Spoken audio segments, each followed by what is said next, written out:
Kembali lagi di Kebanyakan Teori.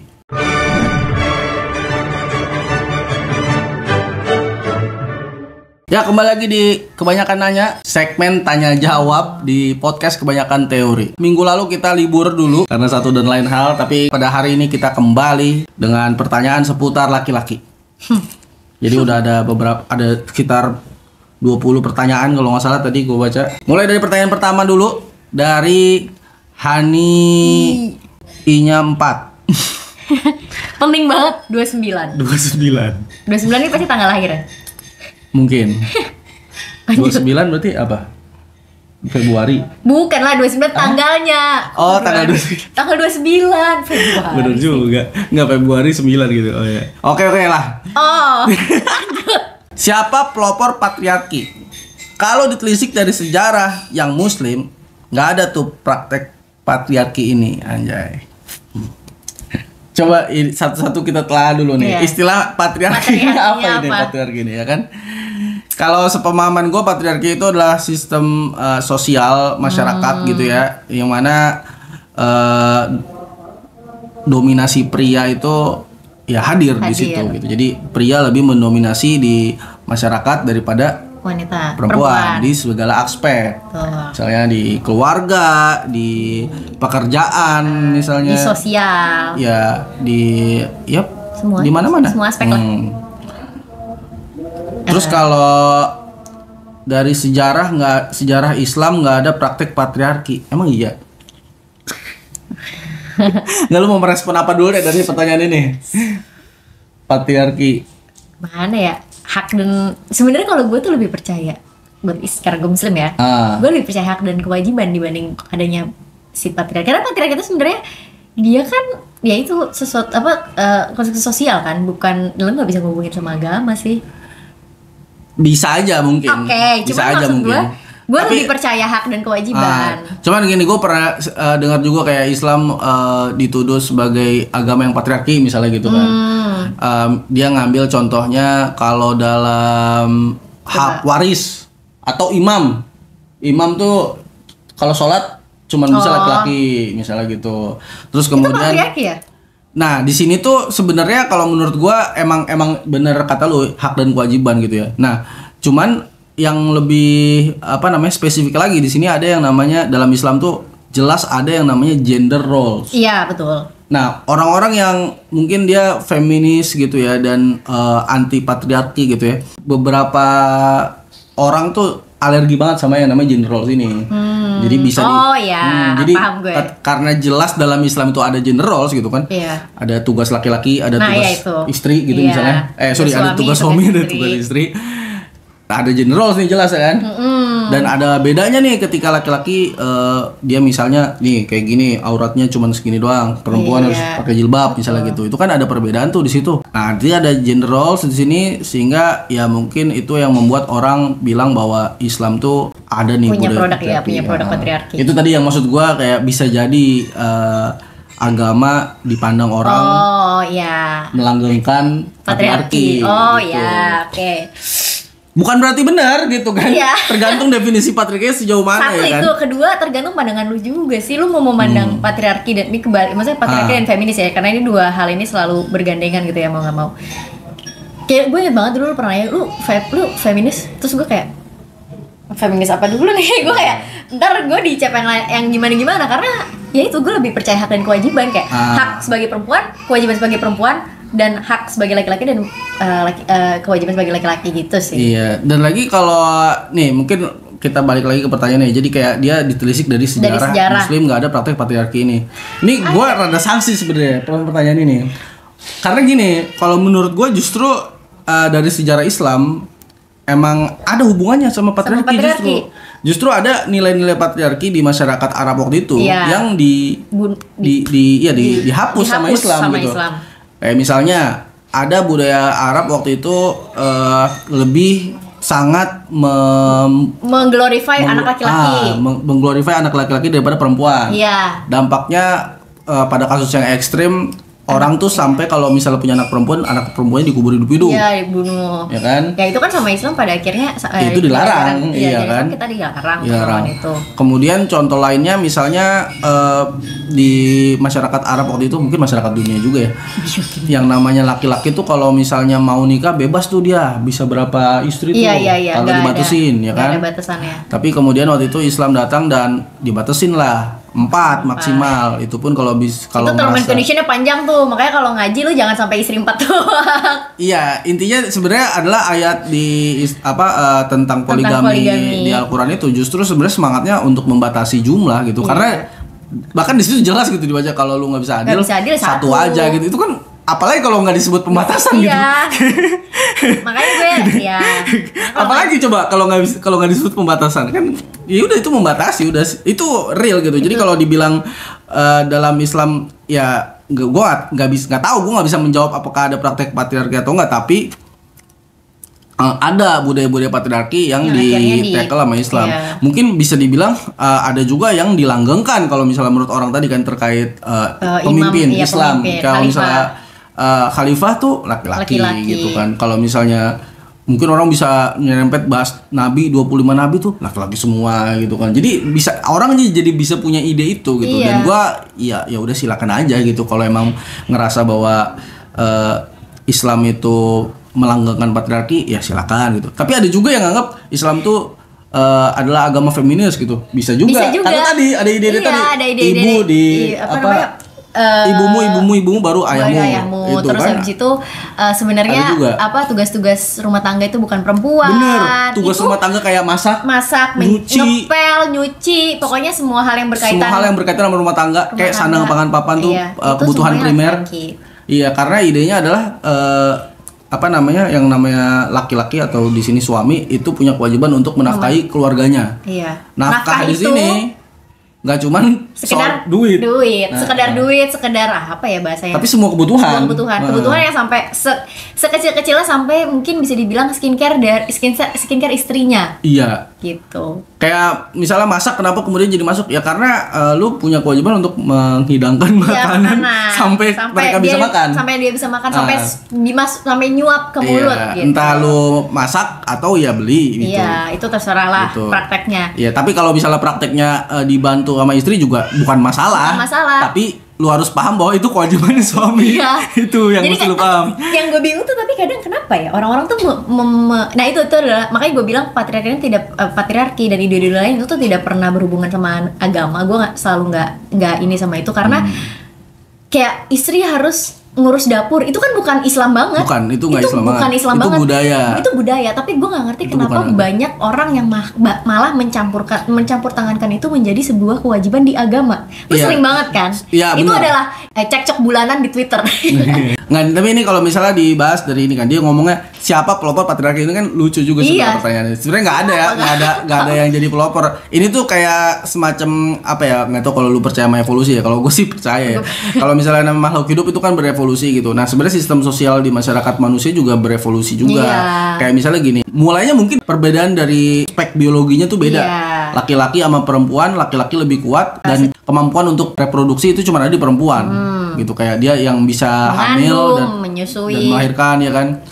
Nah itu cuma ada di perempuan. Terus dulu ya bahkan sebelum peradaban dimulai waktu masih hunter and gatherer. Emang apa sebetulnya tadi? Berburu dan meramu. Meramu ya? Gatherer tuh kan mengumpulkan. Iya, gather. Berburu dan oh gitu ya bahasa Indonesianya ya. Bahasa Indonesia. Saya gue ya berburu dan meramu. Ya udah ya kalau bahasa Inggris itu hunter and gatherer itu kan. Yang berburu gitu kan, yang pergi itu ya laki-laki karena dia fisiknya lebih kuat, sedangkan perempuan itu ya tadi dia punya ada limitasi. Dia limitasi menstruasi. Terus dia juga ketika anak itu lahir ya anak lebih nempel sama ibunya karena dia nutrisi dulu. Paling utama kan dari susu ibunya tuh gitu. Ada batasan-batasan itu sehingga yang terjadi adalah ya udah laki-laki yang harus keluar gitu kan. Terus setelah udah punya peradaban ya udah revolusi pertanian ya kan. Orang udah mulai bertani sehingga punya komunitas yang jauh lebih besar daripada sekedar nomaden gitu kan. Sekarang orang berkumpul karena makanan bisa dibuat. Di situ. Ya sama juga limitasinya kayak laki-laki yang jadi lebih mendominasi di masyarakat karena ya yang emang dari awal fisiknya lebih kuat gitu.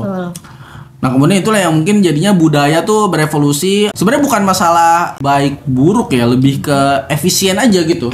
Zaman dulu lebih efisien kalau laki-laki yang pergi aja gitu kan. Bukan kayak sekarang pekerjaan tuh banyak yang bisa dikerjakan perempuan juga gitu kan.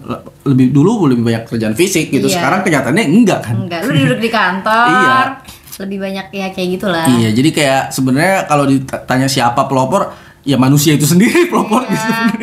Soalnya kalau misalnya manusia bermasyarakat ya itu yang membuat struktur itu patriarki yang lu kelihatan sekarang. Nah sekarang lu lebih punya wawasan untuk bisa men-challenge gitu kan status quo. Iya, karena udah terlalu lama, mungkin itu udah terlalu lama ada di situ, terus kayak merasa perempuan juga bisa kok A B C D F G gitu. Kira ter-challenge lah si status quo ini menjadi ya udah sih paling itu yang gue paham ya. Iya sih. Ya udahlah, kita lanjut. Ini. Terus juga nih ada pertanyaan-pertanyaan yang masih berhubungan sama pertanyaan tadi kan. Dari mana dulu? Vicky Fauzan.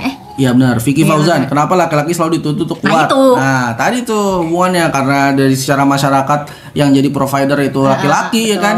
Yang dia emang ditugaskan untuk nyari makan dari awal itu laki-laki karena dia yang nggak hamil. Iya benar juga sih. Dia yang nggak hamil, jadi dia yang justru nyari makan. Nah, ini mungkin perkembangannya itu jadi semacam ada ekspektasi bahwa laki-laki itu dituntut untuk kuat dan mental gitu, dan mungkin itu yang menjadi akhirnya sekarang menjadi bukan toksik sih, tapi lebih ke yang sekarang toksik lah hitungannya. Oh ya udah toksik. Iya, untuk beberapa kasus jadi toksik. Jadi toksik karena dituntut kuatnya dalam range yang tidak manusiawi pada akhirnya. Kayak nggak boleh nangis gitu kan. Anjir, siapa yang iya nggak boleh manusia nggak boleh. Terus ini ciptakan air mata ini buat nangis bang, maksudnya kenapa? Lucu banget karena ya itu di luar hukum manusia lagi, maksud gue. Lu air mata tuh jangan cuman jadi maksudnya lu ada kelenjar air mata, nggak mungkin manusia berevolusi tiba-tiba kelenjar air mata laki-laki hilang karena saking tidak bolehnya menangis gitu. Iya. Karena gue punya cerita nih untuk dituntut kuat ini sampai akhirnya menjadi toxic. Jadi laki gue tuh anak pertama. Anak pertama, pokoknya nih tahta laki gue adalah anak pertama, cucu pertama dari keluarga dua belah pihak. Jadi dari nyokapnya dan bokapnya juga. Lu bayangin lah tron golden boy-nya tuh seperti apa. Dan abis itu adiknya dia cewek lagi, jadi belum ada yang menggantikan. Ada keduanya. Adiknya dia langsung. Pertamanya cewek. Jadi maksudnya kan belum ada yang menggantikan pasti dia tuh. Jadi selama dia gede tuh dia dituntut untuk udah sama dia kakak ya, harus menjaga adiknya dan menjaga kerucil-kerucil termasuk persepupuannya dia dan segala macam. Dia juga dituntut untuk ibaratnya menjadi nomor satu di segala hal gitulah. Pokoknya dia harus bisa mencontohkan yang baik, dia harus sempurna 100% tanpa cacat, yang dimana tidak mungkin dong sebagai manusia. Jadi ketika dia menikah sama gue,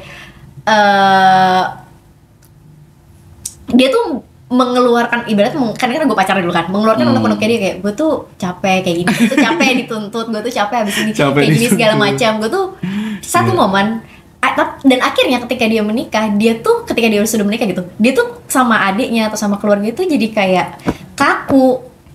Karena dia terbiasa untuk membentuk diri gue tuh harus berwibawa depan orang, depan keluarga gue terutama, karena itu adalah wibawa gue, itu adalah suatu hal yang harus gue tunjukkan karena gue kakak pertama. Gue adalah ibaratnya gue adalah blueprint. Padahal sebenarnya orang suka bercanda. Iya. Tapi karena ada ekspektasi itu, dia jadi jarang bercanda sama keluarganya, jadinya nggak dekat. Tapi kalau sama teman-temannya mah bisa aja bercanda. Dan dia kalau di depan orang tuh luas banget, tapi begitu dia masuk ke dalam keluarganya, dia harus menjadi si anak nomor satu itu. Jadi ada limitasi itu yang sampai akhirnya ya pecah ketika, dan itu baru pecah ketika nikah akhirnya. Pada akhirnya kayak sampai dia harus ke psikolog gitu, sampai dia harus memperbaiki apa yang sudah terjadi gitu. Jadi menurut gue ya itulah ekspektasi laki-laki untuk menjadi kuat tuh pada akhirnya ada di titik dimana tidak manusiawi. Lu nggak boleh nangis, lu harus suka berantem. Laki-laki harus bisa berantem. Lu harus nggak boleh nangis, lu harus bisa gimana ya bahasanya, bukan cuma sekedar provide jatuhnya perfect gitu loh. Lo harus harga diri tuh benar-benar tinggi banget. Iya. Dan itu nggak manusiawi tadi, kayak harga. Padahal misalnya lu emang harga dirinya emang nggak setinggi itu misalnya. Kayak misalnya kemampuan lu untuk provide tuh emang nggak setinggi itu. Lu provide. Which is sebenarnya ya udah, lu kan ada masanya berproses ya kan. Iya. Gak apa-apa harusnya, karena lu sambil berproses gitu kan, betul. sambil bersabar. Tapi gara-gara ada tuntutan yang sangat kuat ini, lu jadinya mesti halu tuh. Kayak anjir, bohong jadinya kan. Kayak semacam lu jadi punya pride untuk malu mengakui kalau lu lagi berproses gitu. Iya, atau lu jadinya pada akhirnya itu akan mencetak bapak-bapak. Ini maksudnya kita ngomongin ya. Pada akhirnya ketika orang itu tidak sadar kalau itu adalah suatu hal yang sadar, itu akan mencetak bapak-bapak yang tidak mau minta maaf itu pada akhirnya karena dia berwibawa. Karena dia menjaga wibawa. Itu dia menjaga wibawanya. Iya. Maksudnya pada akhirnya ketika si produk patriarki si produk kuat dalam tanda kutip itu pada akhirnya akan jadi kayak gitu, akan jadi bapak-bapak yang kita mungkin lihat di bapak-bapak di sekitar kita yang sekarang sudah jadi kakek, yang sudah jadi bapak-bapak gitu. Mereka cuma bisa lemah sama cucunya karena mereka nggak merasa harus menjaga kutip wibawanya di depan cucunya karena itu tidak bersinggungan langsung dengan proses mendidik. Itu karena itu sering banget terjadi. Akhirnya ya udah bisa luwesnya ya karena cucunya, baru bisa deket karena cucunya, perbaikannya karena cucu. Cuman gak, lu mau menunggu sampai punya cucu dulu baru tobat gitu kan, kayak enggak gitu. Jadi itulah salah satu produk salah satu stigma laki-laki kuat yang menurut gue kayak bullshit gitu. Nah lanjut. Ini juga nyambung ya sama tadi ketuntutan untuk kuat ini. Nyambung juga sama gue pernah dengar pertanyaan ya, kenapa kalau yang kocak tuh biasanya kecenderungannya cowok tuh. Oh, ngerti gue. Nah, jadi kalau lihat orang kocak tuh biasanya kemungkinannya lebih gede kalau dia itu cowok daripada kalau dia cewek. Karena kalau misalnya di konteks yang tadi ya, iya, jadi itu kayak survival strategy gitu. Karena lu nggak boleh terlihat lemah. Bahkan ya ekstrimnya ya kasus yang, kayak temen gue kan si Eki tuh baru lama kasus pelecehan seksual. Nah, ya gue baca tuh. Dan dia selalu mengeluhkan ini gitu, bahwa cowok tuh kalau misalnya curhat masalah ini ya harus dalam kondisi kocak kan. Iya, harus dituntut untuk kayak jadi, karena kalau enggak jadi terlihat lemah. Iya, lemah. Dan lu harus enggak, maksudnya itu baru bisa diterima kalau itu kocak gitu. Iya. Bahkan kalaupun itu enggak kocak pasti jadi bahan tertawaan doang. Kayak. Jadi kayak lalu gitu doang. Iya. Nah, itu tuh makanya banyak cowok yang akhirnya mendevelop si strategi bertahan hidup ini untuk jadi lebih kocak. Karena gitu kalau misalnya curhat tuh kayak itu tadi sebenarnya karena dari lu dituntut untuk kuat, dituntut untuk menjaga harga diri gitu. Nah, lu tuh terlihat lemah masalah, tapi kalau terlihat kocak nggak apa-apa. Nggak apa-apa. Jadi lu harus terlihat kocak supaya lu bisa mengeluarkan. Lebih bisa diterima kalau lu kocak. Gitu. Jadi lu itu bisa bahasanya cowok lebih dituntut untuk kocak daripada cewek. Sama juga kalau dalam kasus lainnya tuh lu bakal lebih ngelihat banyak cewek cantik daripada cowok ganteng. Karena cewek lebih banyak dituntut cewek dituntut lebih menarik secara fisik daripada cowok. Iya. Cowok tuh kalau kayak gue nih asal-asalan aja, ya udah orang sih nggak ngeliat gitu, bodo amat. Tapi juga sebenarnya ini menarik juga nih, kayak dulu waktu gue ngonten ya, gue kira yang ngeliatin penampilan itu lebih banyak cowok daripada cewek. Tapi ternyata selama ini setiap gue bikin konten gitu ya, yang lebih banyak yang komen itu, yang protes itu cewek. Ada cowok-cowok protes, tapi masalahnya tuh penonton gue cowok banget. Iya, jadi ketika ada cewek ya. Probabilitasnya kayak misalnya lebih banyak yang muji, lebih banyak yang nggak peduli daripada yang meduliin fisiknya. Biasanya kalau misalnya omongan gue nggak sesuai sama nilai-nilai yang dia pegang, baru gue dihina secara fisik. Tapi ini gue udah ngomong sesuatu yang baik-baik aja gitu. Orang ini video baik-baik aja nih, tapi yang ada yang salah fokus hina fisik itu cewek justru. Kayak nggak bukan hina sih mungkin ya, kayak nggak tahan aja nonton kayak gitu. Soalnya langsung banget coy. Iya gitu. Oke. Nah nih, ini masih berhubungan lagi, ini ada namanya Aslan Kujo. Kenapa kebanyakan penemu hal besar adalah laki-laki? Tuh. Ini lucu lagi. Kalau misalnya kita ngomongin sama ini juga besar. Nih dari Amu Barisu. Kenapa ada istilah laki-laki ingin tahu cara dunia bekerja? Bukannya semua orang pengen merasa begitu. Ya, ini katanya lu lihat di konten ya katanya. Iya, jadi tuh kayaknya jadi tuh awalnya kayaknya sih gue lihatnya di TikTok, kayak gue juga nggak begitu paham, cuman kayak ada kompilasi di TikTok tuh sering banget orang bikin kompilasi kayak cowok-cowok lagi ngeliatin orang lagi ngecor, lagi ganti ban gitu. Iya, cowok-cowok lagi ngeliatin apa gitu-gitu loh. Maksud gue. Jadi gue relate lagi. Iya. Jadi mungkin laki-laki ingin tahu cara dunia bekerja ya sebenarnya dari situ, kayak keren lagi nurunin barang kayak gitu-gitu. Sebenarnya kan itu interest aja kan. Nah ini tuh sebenarnya dalam juga sih. Dalam bener, sumpah. Ini gue baru nggak cerita. Karena gue nggak ngerti sih kontennya gimana ya. Tapi setelah lu ceritain gue jadi ngerti banget. Gitu. Nih penonton gue itu cowok banget. Salah satu alasannya yang gue percaya adalah karena pembahasan gue ada nih tentang fun fact dunia dan juga heavy ke pekerjaan dan karir dan kuliah. Karena itu ada pembebanan tanggung jawab untuk jadi provider ke laki-laki, sehingga emang laki-laki yang lebih interest ke sana. Iya, kalau kayak misalnya nih, kayak bisnis, soal politik, soal kemampuan, skill gitu ya, tentang skill. Itu emang lebih cenderung ke laki-laki karena emang ada tugas untuk jadi provider gitu. Dia tuh lagi nyari peluang untuk nyari duit sebenarnya. Ada drive-nya. Iya, ada drive itu. Iya. Kayak untuk paling nggak untuk konten gue ya, kayak bahas tentang karir, tentang kuliah. Sumpah itu lebih banyak cowok yang lebih peduli. Emang karena kenyataannya cewek tuh kayak semacam ada jalan cepat untuk yaudah kalau nikah gak usah mikirin. Iya sih. Kalau nikahnya sama cowok yang bener. Sumpah itu istri gue dulu begitu juga soalnya. Dia nggak punya pikiran bahwa lu harus punya kemampuan untuk ngasilin duit juga sebelum gue lacunin gitu. Kayak dulu dia nggak punya pikiran itu, jadi yaudah nikah aja lah gitu. Kayak enak nikah nggak usah mikirin kayak gituan lagi gitu. Ada pikiran kayak gitu. Sebenarnya gue ada sih. Ada juga ada kan. Kayak lu tuh kalau jadi cewek ya, mau gimana tuh lu selalu ada opsi untuk gak apa-apa nih kalau lu gak kerja, ntar lu di-provide sama suami lu gitu. Tapi di end of the day karena gue berasal dari kerja ya, gue gak tahan juga kayak gue ambil freelance lah gitu. Karena gue berasal dari gue yang bekerja, terus gue punya anak di rumah gitu. Iya, tapi lagi-lagi ini kan namanya juga kecenderungan ya, gak semua orang lah. Gak semua orang lah. Tapi kecenderungan itu bener ada kecenderungan kayak gitu. Biological sense gak sih? Enggak ya? Nggak tahu, gue nggak bisa mendebak sampai situ. Tapi karena tadi kita lagi bahas tentang patriarki, yang mana sistem sosial tuh didominasi laki-laki. Kayak gitu, si tadi ya providernya tuh ditunjuknya laki-laki. Ya udah, ini jadinya masuk akal banget. Kenapa kemudian laki-laki pengen tahu cara dunia bekerja. Tadi kan dia perhatiin cara ngecor gitu. Itu tuh kayak ganti ban. Kayak mikir gitu loh. Oh bisa ya orang dapat duit dari situ gitu. Iya betul. Oh gitu. Gue berapa kali lewat konten ini, tapi gue juga kayak ya udah kali mereka penasaran aja kali gitu loh. Tapi lu pernah nggak penasaran sama hal yang kayak menurut lu absurd kayak gitu? Selain yang biasa gue penasaran kayak makeup segala macam. Apa ya? Tiba-tiba lu pengen tahu cara ini kayak politik di negara mana gitu tiba, atau sejarah apa tiba-tiba lu penasaran aja gitu. Pernah sih kalau hal kecil apa kayak coba? Aduh, gue kalau disuruh sebut lupa gue. Nggak, misalnya gini biasanya, lu lagi nonton sesuatu. Iya, kalau gue misalnya nonton. Misalnya gue nonton sesuatu terus kayak terus misalnya gue tuh nggak suka nonton romance sama laki gue. Jadi gue lebih suka nonton hal yang pokoknya kalau ada romance biasanya kita skip. Saking gue kayak iya pasti gitu. Terus misalnya dia berlatar belakang apa, terus dia nyebutin sebuah event, suatu event, terus kayak oh event ini kayak gini ya, nggak tahu deh, bentar, terus gue cari kan, gue pause dulu, terus gue cari, oh dia ternyata gini, jadi atau biasanya gue sebagai explainer ke laki gue, karena laki gue kan kalau nonton agak gitu, jadi gue kayak gue searching dulu, oh terus laki gue nge-pause biasanya kayak oh jadi tuh dia maksudnya gini kak, terus ntar dia gini, oh iya betul, udah dari situ kita discuss terus kita lanjutin lagi. Nah itu kan jadi nggak ada kecenderungannya karena tadi masalah budaya patriarki dan lain-lain.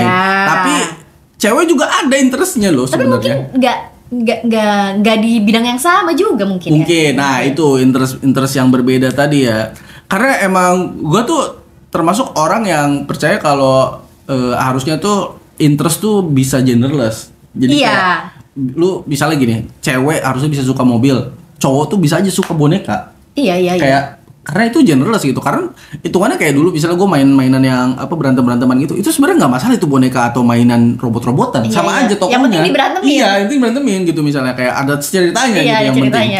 Nah, tapi ternyata anak gue ngeliat banget gitu berbeda. Gue nggak ngerasa ngajarin ya.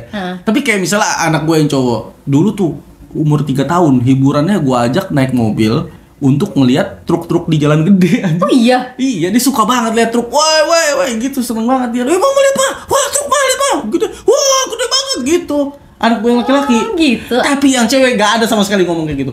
Yang ada dia kalau di mall kayak, lucu banget gitu kalau ketemu ada bahan cantik. Lagi gue. Cit, dulu kalau ada toko yang pink lucu-lucu gitu ya. Sumpah, lucu banget gitu. Itu anak gue yang cewek kayak gitu.